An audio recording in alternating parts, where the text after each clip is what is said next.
Hello YouTube, this is Kez Maina. Welcome to my YouTube channel. This is a health and lifestyle channel where we talk about different health conditions and lifestyle modifications to accommodate the same. Karibuni. If you're new here, please subscribe, watch my previous videos, my previous uploads. You'll learn one or two things. And yes, today our video is on family planning. Again, it's a continuation of our previous two videos. The first video we did was on the IUD, or what we call the intrauterine device, commonly known as the coil.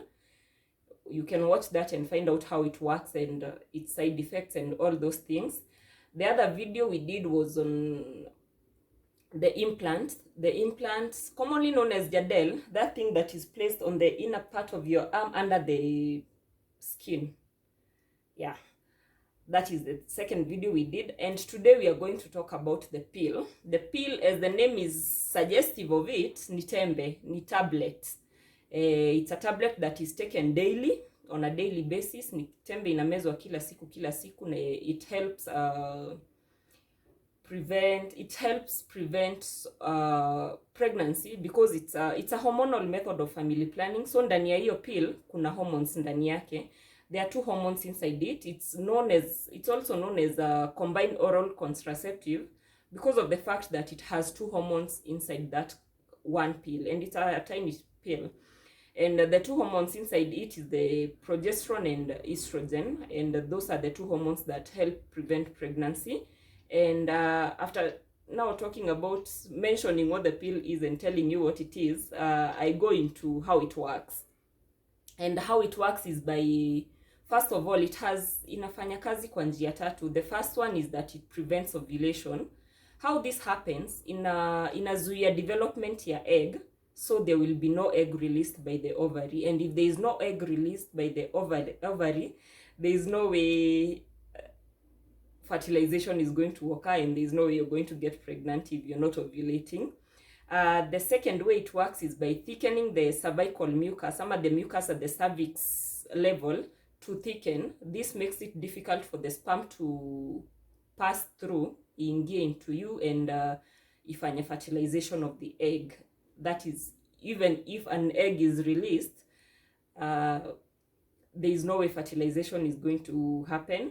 And the third way now it works is by thinning the lining of the uterine wall. This makes it impossible for a fertilized egg to implant. Meaning, this pill is determined at whatever cost to make sure you do not get pregnant. First of all, it makes sure you do not ovulate. And even if by chance you get to ovulate, it makes sure the sperm doesn't get to your egg. And even if by whatever chance the sperm gets to your egg and fertilize the egg, it makes sure your lining cannot accommodate that egg. There is no way implantation is going to happen. So inai kabisa, it's a sure bet out, you're not going to get pregnant. So yeah, that is how it works. And after how it works, I'm going to get into its advantages. And the first advantage is related to how it works. And it's the fact that it is safe. Not safe, sorry. It is effective. Meaning, I've just told you it is determined to make sure you do not get pregnant because of those things I've talked about. So it is effective. The other advantage it has is the fact that fertility returns promptly. As soon as you stop taking the pill, your fertility levels comes back immediately. So ukiwacha kumeza tembe leo, you can even get pregnant now during your next cycle. Even the same day, you might get you might get pregnant if you ovulate, that is. Another advantage it has is that it causes hormonal balance. Inasababisha kubalance hormones kwa mwili, and when that happens, inasaidia mwili kwa njia tofauti. Like for example, there are people who have acne that is related to hormonal imbalance. It helps sort that one out. And not for everyone who has acne will be sorted by the pill. But for those people who have acne that is caused by hormonal imbalance, itasaidia. Yeah, we're going to talk about other causes of acne and how they can be helped.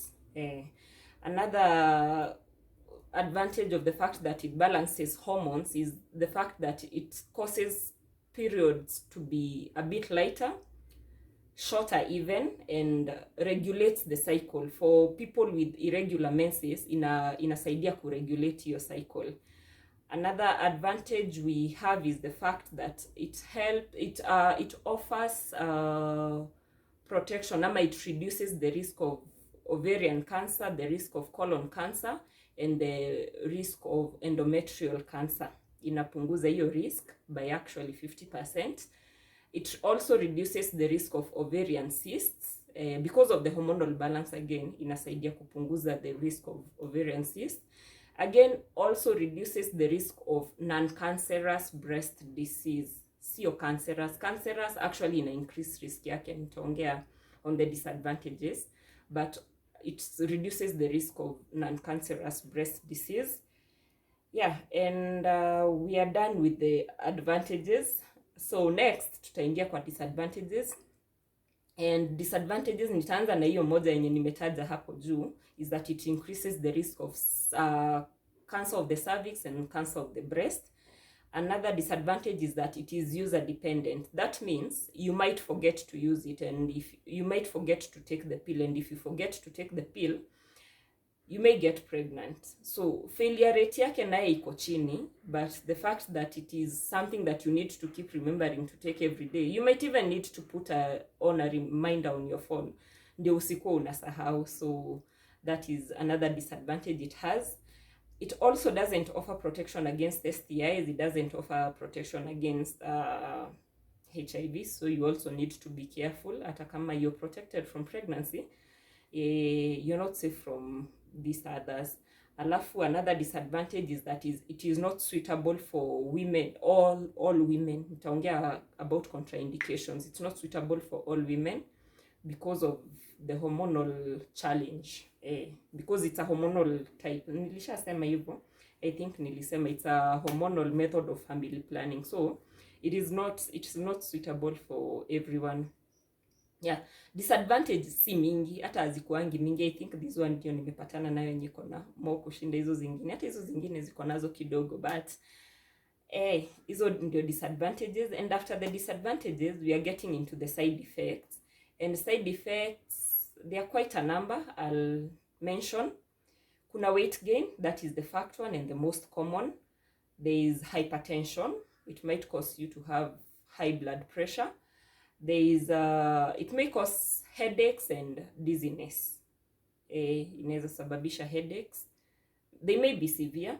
Yeah, so that is another side effect. Bloating, abdominal discomfort, and nausea. That is another side effect of it.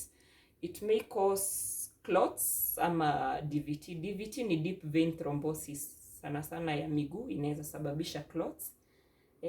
That's another side effect. Breast soreness and tenderness. Inaweza sababisha soreness ama discomfort ya breast. So that's another side effect that may happen. Alafu mid-cycle spotting inaweza sababisha una spot katikati, in between your periods unapata una spots. This usually happens the first 2-3 months. After that, the hormones balance out and maisha inasonga. And all these side effects, if they persist for more than 3 months, you need to think of an alternative. Method of family planning. Si lazima utumie hiyo kama inakuletea side effects zenye zimekataa kuresolve on their own within the first 3 months. Think of a different method. Ziko nyingi, and we are going to talk about all of them.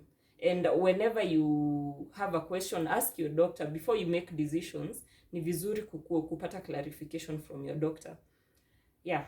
So about the side effects, tumemalizia hapo. There are quite a number. So yeah, those are things to be watchful, to watch out for rather. Yeah. So after side effects, now we are getting into contraindications. Now contraindications, let me start first of all by obesity. Remember, we've said the first side effect, the commonest side effect is weight gain. So if you're obese, there's a risk of gaining even more weight. And if you gain more weight, it's risky for you. It's risky for your health. So yeah, obesity is one.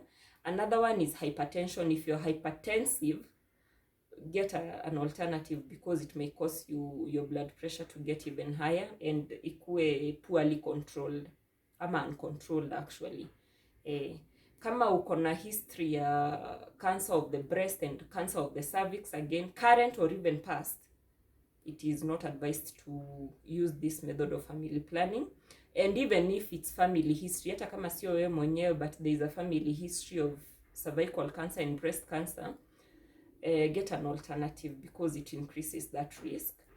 And then there is if you're a woman above the age of 35 and you're a smoker, again, yo wachana nayo. If you have a previous history of clots ama DVT, nimemention DVT hapo chini, nimewambia ni nini, stroke or even a heart attack, this is not your method. You need to get an alternative again. If you are in a situation that forces you to be immobile, or for example to be on a wheelchair, immobility increases risk ya kupata clots. So again, if you're in such a situation, this is not your method, at least until you're able to move around, use an alternative. And if you have a plaster on your foot, kama umevunjika na umewekewa plaster, again, because of the risk ya clots, you need to get an alternative. Yeah, on the contraindications, tumefika hapo. Sio mingi sana. I feel like this video was shorter. Sindio? Unaona tumemaliza haraka. It was a bit shorter than the rest. But it's still okay. I feel, hata kama ni ndogo na we are learning, I feel it's fine. It's okay. Yeah, so we need to be cautious. You need to be cautious if you're on the pill and you see, now, hizi zenye nataka kuongea hapa, if you're on the pill and you notice those things are happening, you need to see your doctor, get clarification, ama get checked, so that ujue what is happening. You will know whether to stay on the pill or to get an alternative. And the first one, if you cough blood, see your doctor. If you have a sudden chest pain, see a doctor. If you experience difficulty in breathing, again, see your doctor. Severe headaches, see your doctor. Pain or swelling on your lower limb, see your doctor. Yes, okay, before niende, nilikuwa nikatia hapo, but before niende, again, if you're hypertensive, not even if you're hypertensive, if you're on the pill, you need to keep regular checks on your blood pressure. Kumbuka tumesema side effect moja ni high blood pressure ama hypertension. So you need to keep tabs on your blood pressure to be sure that you're still normotensive, and your blood pressure is still normal, so that if need be, you can continue the pill to make sure your blood pressure comes back to normal, ama you can start meds. Lakini, as I said, I think I said this on my previous video, if something is causing you, like for example sasa hypertension, na tumejua ni nini inasababisha, I would recommend you discontinue instead of getting on treatment for something that we can get out of. Am I making sense? I think I am, or I hope I am. Yeah, so anyway, thank you guys for watching. Remember to subscribe, share this video. We might help someone, and also watch my previous videos. Yeah, thank you very much. See you next time.